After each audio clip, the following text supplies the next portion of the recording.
ඉනෝග්‍රා පෙති කියන්නේ මොනවාද? මේවා භාවිත කරන්නේ කොහොමද? ඇත්තටම මේවායින් ලැබෙන සැබෑ ප්‍රතිඵල මොනවාද? ගොඩක් දෙනෙක් අහන ඒ වගේම නොදැනුවත්ව භාවිත කරන්න ගිහින් විශාල අවදානමකට ලක්වෙන ඖෂධයක් ගැන තමයි අද අපි කතා කරන්නේ. ඔබත් ඉනෝග්‍රා හෝ සිල්ඩෙනෆිල් කියන ඖෂධය භාවිත කරනවා නම් නැත්නම් ඒ ගැන දැනගන්න ඕනේ නම් වීඩියෝ එක මුල සිට අගටම බලන්න. අපි අද කතා කරමු ඉනෝග්‍රා ගැන ඔබ දැනගත යුතුම රහස් සියල්ලම.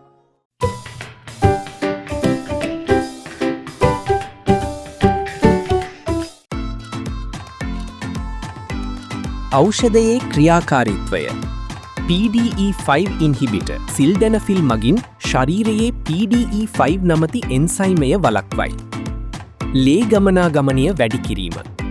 ලිංගාශ්‍රිත ප්‍රදේශයේ රුධිරනාල ලිහිල් කර ලිංගික උත්තේජනයකදී එම ප්‍රදේශයට රුධිර ගමනාගමනය සීග්‍රයෙන් වැඩි කරයි. අවධානයට. මේ මගින් ස්වයංක්‍රීයව ලිංගික ආශාව වැඩි කරන්නේ නැත. ලිංගික උත්තේජනයක් sexual stimulation පැවතීම අනිවාර්ය වේ. භාවිත කරන ප්‍රධාන අවස්ථා. ලිංගික අප්‍රාණිකත්වය. අවශ්‍ය අවස්ථාවලදී ප්‍රමාණවත් ඍජුවීමක් පවත්වා ගැනීමට නොහැකිවීම. ප්‍රේමනීය ශක්තිය හා කාලය පාලනය. සමහර පුද්ගලයන් ලිංගික ඒක්වීම් කාලය සහ විශ්වාසය වැඩි කර ගැනීමට වෛද්‍ය උපදෙස් මත භාවිත කරයි. ඖෂධය භාවිත කරන ආකාරය සහ මාත්‍රාව. මාත්‍රාව සාමාන්‍යයෙන් මිලිග්‍රෑම් 50 හෝ මිලිග්‍රෑම් 100 මාත්‍රාවලින් ලබාගත හැක. වේලාව ලිංගිකව එක්වීමට මිනිත්තු 30 සිට 60 දක්වා කාලයකට පෙර වතුර වීදුරුවක් සමග ගිල දැමිය යුතුය. ආහාර ගන්නේ කෙසේද? හිස් බඩ හෝ සැහැල්ලු කෑමකට පසු ගැනීමෙන් වේගවත් ප්‍රතිඵල ලැබේ. අධික තෙල් සහිත කෑම, ෆැටි මීල්ස් සමග ගතහොත් ක්‍රියාත්මක වීමට ගතවන කාලය වැඩි විය හැක. දිනකට එක්වරක් පමණි. පැය 24ක් ඇතුළත එක් පෙත්තකට වඩා කිසිසේත්ම නොගත යුතුය.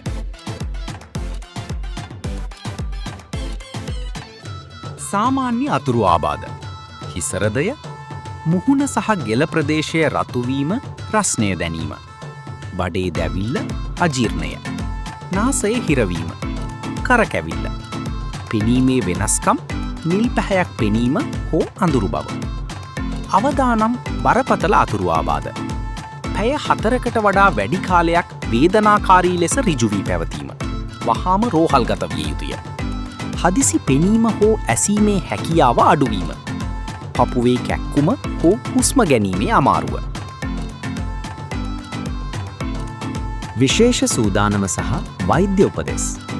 හෘද රෝග සඳහා ග්ලිසරිල් ට්‍රයිනයිට්‍රේට් වැනි නයිට්‍රේට් කාණ්ඩයේ ඖෂධ ගන්නා අය මෙය කිසිසේත්ම නොගත යුතුය. රුධිර පීඩනය භයානක ලෙස අඩු විය හැක. හෘද රෝගීන් සහ අධි අවරුධිර පීඩනය ඇති අය. හෘදයාබාධ, අංශභාගය සෑදී මාස 6ක් ඇතුළත හෝ පාලනය නොකළ රුධිර පීඩනය ඇති අය වෛද්‍ය අනුමතියකින් තොරව භාවිත නොකළ යුතුය.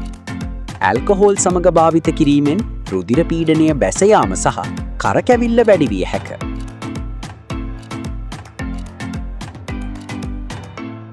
සැලකිලිමත් වන්න. මෙම ඖෂධය වෛද්‍ය තුණ්ඩුවක් ප්‍රිස්ක්‍රිප්ෂන් සහිතව ලබාගත යුතු එකක් බැවින් භාවිතයට පෙර අනිවාර්යෙන්ම සුදුසුකම්ලත් වෛද්‍යවරයෙකු හමු වී උපදෙස් ලබාගත යුතු බව මතක තබා ගන්න.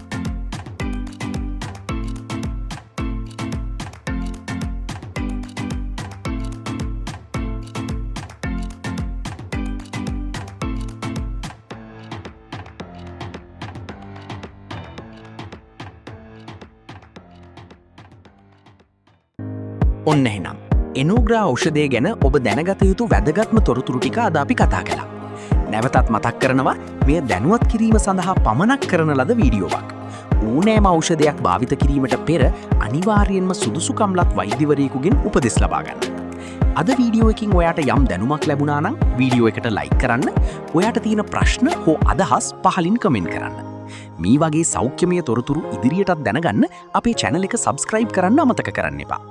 ඊළඟ වීඩියෝවෙන් නැවත හමු වෙමු. හැමෝටම සුබ දවසක්. මෙම ඖෂධය සහ වෙනත් සියලුම ඖෂධ භාවිතා කිරීමේදී මීළඟ උපදෙස් අනුගමනය කරන්න. අවසාන වැදගත් උපදෙස්. මත්පැන්, ඇල්කහෝල් සමග ඖෂධ ලබා ගන්න එපා. වෛද්‍ය උපදෙස් නැතිව ඖෂධ භාවිතා කරන්න එපා. විනෝදනාත්මක ලෙස කිසිම ඖෂධයක් භාවිතා කරන්න එපා. මෙය සාමාන්‍ය දෙනුම සඳහා පමණි. සෑම මොහොතකම වෛද්‍ය උපදෙස් පිළිපදින්න. කාමර උෂ්ණත්වය සෙල්සියස් අංශක 20න් සෙල්සියස් අංශක 30 දක්වා. සෑම මොහොතකම ඖෂධ නියමිත ලෙස ස්ථානගත කරන්න. ඖෂධ භාවිතයේදී වඩාත් සැලකිලිමත් වන්න. කුඩා ළමුන්ගෙන් ඖෂධ දුරස් කර තබන්න.